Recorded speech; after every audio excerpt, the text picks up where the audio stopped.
juge ne peut pas empiéter sur les prérogatives et fonctions des huissiers, comment les greffiers ne doivent pas empiéter sur les prérogatives des huissiers, ainsi de suite. C'est ça le rôle du gouvernement, de l'exécutif. Il est un pendant entre le pouvoir exécutif et les pouvoirs judiciaires.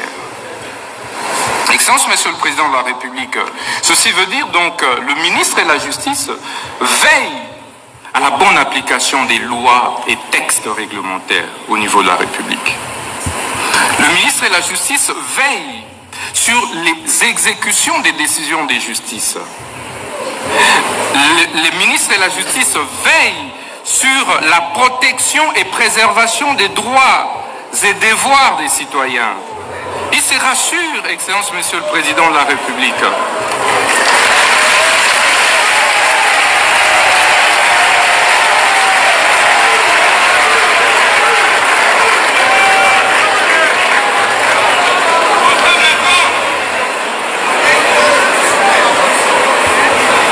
Je disais donc que le ministre de la Justice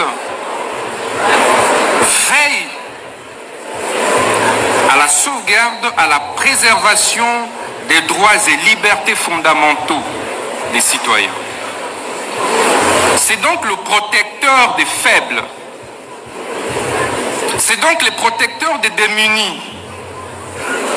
Mais ceux qui pensent que la justice est réservée à une certaine classe, à une certaine catégorie, c'est cela aussi le rôle du ministre de la Justice.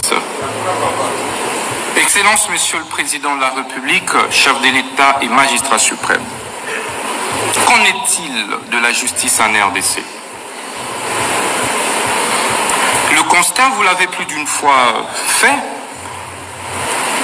mais nous l'avons également fait après notre nomination par votre auguste autorité. 7 Congolais sur 10 sont insatisfaits de la manière dont notre justice est distribuée et administrée.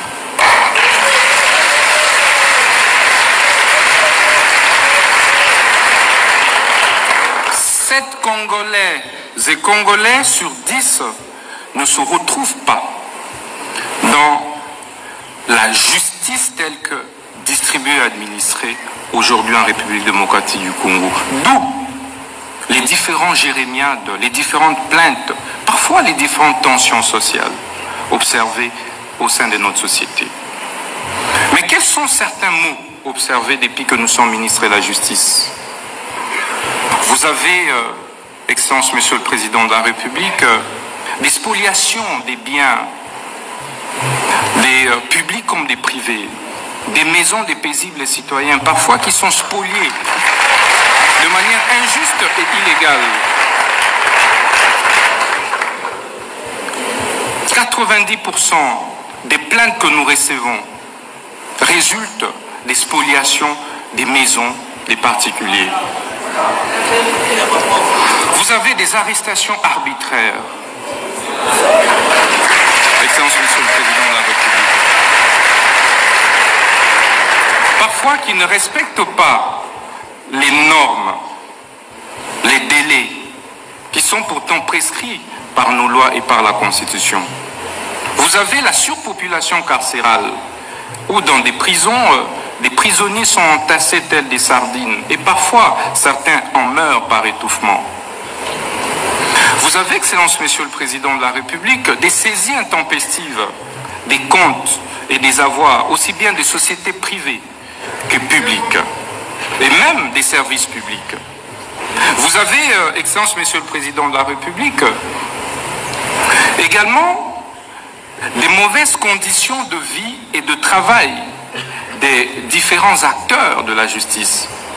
Lorsque les magistrats tombent malades, il est obligé parfois de fournir beaucoup d'efforts pour se faire soigner. Lorsqu'un magistrat meurt, ils sont obligés de se cotiser pour pouvoir enterrer l'un des leurs.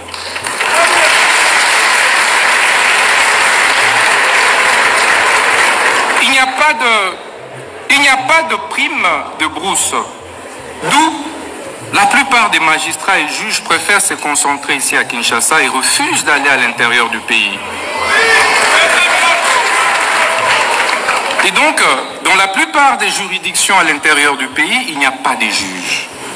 Il y a une insuffisance des magistrats. Et donc, la justice n'est pas bien dite à l'intérieur du pays. Mais cela est dû aussi aux mauvaises conditions de travail, aux mauvaises conditions de vie de ces magistrats, parfois qui prennent d'énormes risques pour ceux qui acceptent, Excellence Monsieur le Président de la République. Ils n'ont pas de moyens de mobilité. C'est tout ça qui fait que notre justice soit malade. C'est tous ces mots compilés. Mais que faire pour pouvoir en guérir, Excellence Monsieur le Président de la République? Mais il faut discuter, il faut un cadre pour échanger. Il faut se regarder dans les yeux. Pourquoi? Parce que seule la justice élève une nation. Je dis, Excellence Monsieur le Président de la République, la justice est la colonne vertébrale d'un État. Ça devrait être le premier pilier de l'action gouvernementale. Quels que soient les efforts que l'on puisse fournir dans les secteurs de l'économie, dans les secteurs des finances, quelles que soient les réformes que l'on puisse opérer, tant que la justice est malade, rien ne marchera, Excellence Monsieur le Président de la République.